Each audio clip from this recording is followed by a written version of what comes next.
Today I'm bringing guys a brand new sports cards video. In today's video, we're going to be going over 5 players that I do believe their cards should be sold right now. I believe they're great selling opportunities, and combined with the given prices at the moment, I believe it's a good opportunity to sell those cards. Now, before we get into it, I did want to say thank you guys so much for all the support recently. We are on the verge of hitting 47,000 subscribers, so I really appreciate all you guys' support. Once again, if you stay subscribed, we do have more giveaways coming up, so definitely go ahead and subscribe if you haven't already. But without further ado, we are going to hop right into the first player who I personally believe has a good selling opportunity at his hands, and that is going to be Patrick Mahomes. Now, I know this is extremely surprising given the Super Bowl is this Sunday, and there is a lot of attention around Mahomes' cards right now. But because there's a lot of attention around Mahomes' cards right now, I believe it's a good time to be selling them. I do believe that, we've seen this plenty of times when players are on the verge of accomplishing something big, for example, winning a potential Super Bowl this Sunday. But as I've gone over in previous videos, the supply and demand graphs and the supply and demand kind of dynamic makes it so that their prices actually peak right before the event. We saw this with countless examples. For example, Michael Jordan's documentary in 2020, his prices peaked right before the documentary started to air. A lot of people's prices have peaked before, for example, the Phoenix Suns and Devin Booker, when they made the finals, their prices all peaked right before the finals started. And that is simply because that's when the most amount of people are buying their cards in anticipation of the Super Bowl. So right now, all this demand on Mahomes' cards is in anticipation of the Super Bowl. And when the Super Bowl actually happens, now there's no more anticipation. So there's not as much demand coming to their cards because a lot of the demand is coming in anticipation of the Super Bowl. So I do believe it's a good time to be cashing out. A lot of Mahomes' cards are going really strong right now. It's very easy to sell a Mahomes card right now. So I do believe it's a good time to be selling off. I believe after the Super Bowl, win or lose, there's going to be a lot of people selling off. And that is simply because if they lose, all right, well, now you have to wait till next season to watch him play again, and he did not win a Super Bowl. His prices are going to go down. Even if he wins, at some point, a lot of people are going to be like, oh, now it's a good time to sell because he just won the Super Bowl. And when a lot of people put their cards on the market, the price is going to go down. So I think it's a little bit reverse psychology. It doesn't really make much sense for me to be saying sell Patrick Mahomes right before the Super Bowl, but that's what I would personally do if I had a Patrick Mahomes card. And that ties into our next pick. That's going to be Jalen Hurts. Same exact philosophy. I think his prices are really peaking right now.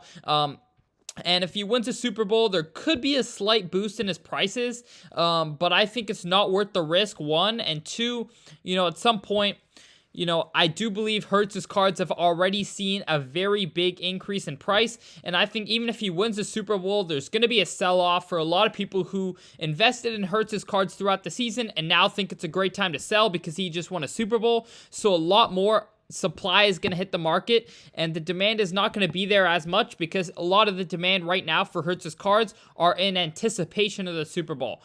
So I would personally be selling off Hurts as well. Now we're going to switch over to some basketball cards right now, and we're going to go with a guy named Jalen Green. I know a lot of you guys are very familiar with him. Of course, he is been one of the brightest young stars in the league.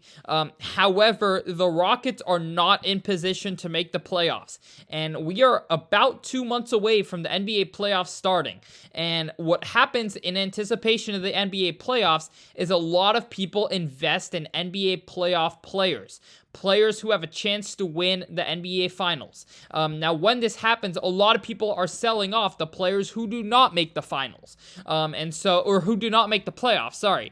So a lot of these bottom teams, I believe you're going to see good buying opportunities for guys like Jalen Green this offseason, but I believe right now for the next 3 to 4 months, you're much better off selling right now because I only see prices going down for the next 3 to 4 months for guys like Jalen Green and other NBA players who will not make the playoffs. Another key example when it comes to this philosophy is going to be LaMelo Ball. The Hornets have not had a very good year, and LaMelo Ball's prices are still, not high, but I would say they're still at a decent level, and I think this offseason, they're going to really bottom out. I think with the new draft class incoming, with Victor Wembanyama, with all these with the new Prism that's going to release with Paolo, I think there's going to be a lot of demand to the newer stars, and I think LaMelo is just going to get a little bit forgotten about because of the Hornets' poor year this year. So I think it's going to be a great buying opportunity for LaMelo this offseason. I believe now is not the time to be buying in. I believe his prices are going to really bottom out over the next couple of months. So I would personally sell off LaMelo Ball cards that I have in anticipation of the Hornets missing the playoffs and him being out of the spotlight during the offseason. So without further ado, we are going to hop right into the next pick, and that is going to be Brock Purdy. Brock Purdy had a very surprising year, and his cards right now are at incredibly hot levels. We're seeing a lot of Brock Purdy cards selling for an insane amount of money. We've seen a lot of people just buy into the hype, and of course, given Brock Purdy's injury, we are likely going to see him out of the spotlight for the next couple months, and I believe there's just so much risk in holding Brock Purdy's cards. One, we do not know if he's going to get the starting job moving forward.